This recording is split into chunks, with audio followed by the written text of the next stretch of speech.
Bonsoir.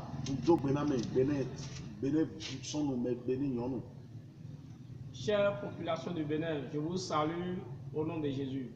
Au vimitan, Maousse Azowato et Tito Nigeria si Aïbadi, Weto Mundondome.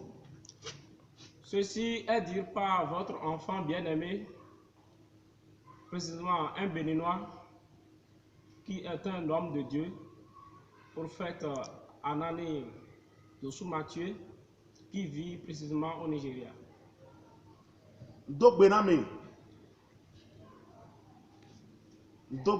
Je vous salue. Nous me demandons Le mois dernier, Dieu m'a révélé quelque chose concernant le Bénin, qui est mon pays. Quelle est cette révélation que Dieu m'a montrée? Spirituellement, j'ai vu un cheval.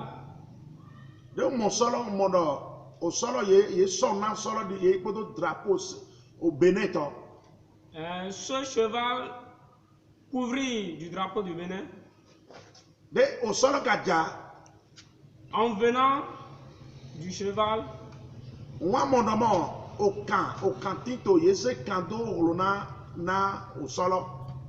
je vois que ce cheval est attaché au cou par une corde. Je me demandais d'où vient cette corde. Quelle est la signification de ceci? Qu'est-ce que ça signifie?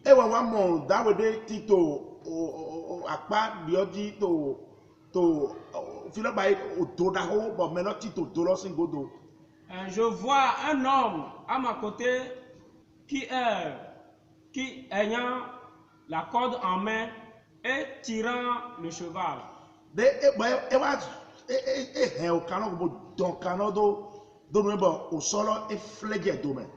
À mes côtés, devant, derrière, à gauche, il y avait des trous, des grands trous. Maintenant, l'homme ayant la corde en main, en train de tirer le cheval. Maintenant, en tirant, le cheval est renversé dans le trou. Il est tombé dans le trou. Je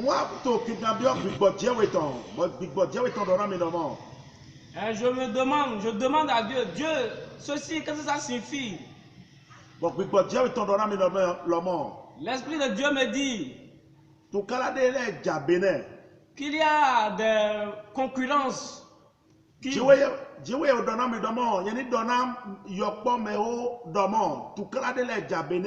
L'Esprit de Dieu me dit de partager ceci à toute la population du Bénin, que dans certains temps, qu'il y aura des concurrences dans le pays. Et qu'il s'attache à la prière, prier précisément.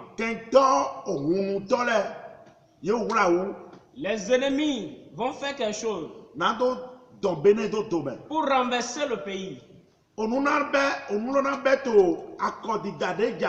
La précédente élection qui va tenir au Bénin, la chose va commencer. La chose va commencer. La concurrence va commencer. Les mésententes vont commencer. Les mésententes vont commencer.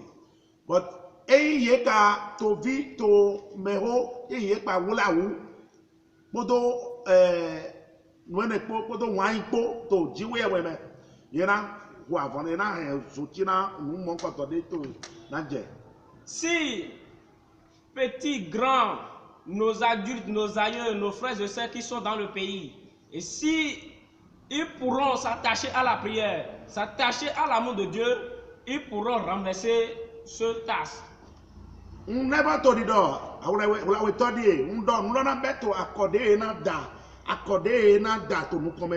Je dis et je répète, ceci va commencer dans la précédente élection qui va tenir au Bénin.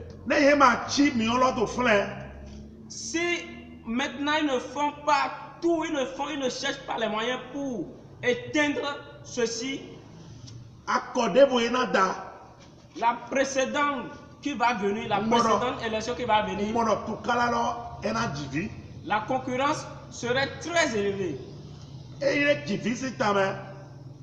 Tout cas, dedans, voilà, et ma bêteur, ouais, n'a pas chiso là-bas. Et si maintenant, il ne cherche pas des moyens pour éteindre ceci, à la précédente élection, ce que ceci va amener serait très grand. So, et ouais, son nom d'homme. Tori, oui, wana toche, bene, towe, noumi. Bene, vidi, wayime. Mon coton, de Djawe dom à son mi. On donne un rodé. Nous, Djawe do riamine, son bon toche, mais vous n'y êtes. Ceci, c'est parce que j'aime beaucoup mon pays. Je suis un Béninois, je suis précisément un Béninois. C'est ce que Dieu m'a révélé et je dois partager ce message à mon pays. Non, vite. Mon frère, ce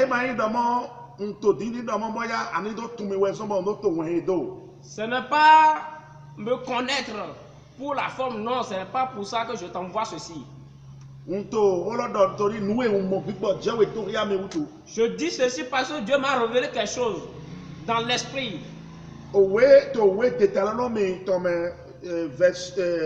Chapitre 18, verset 22.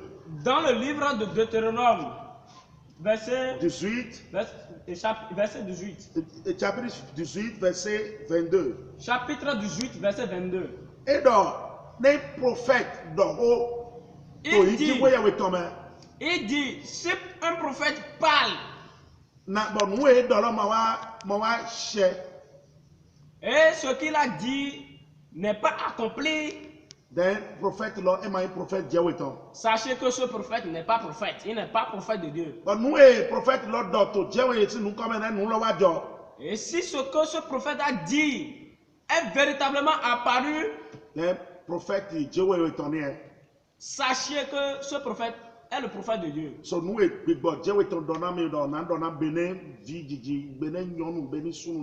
C'est ce que Dieu m'a révélé à partager à mon pays. Je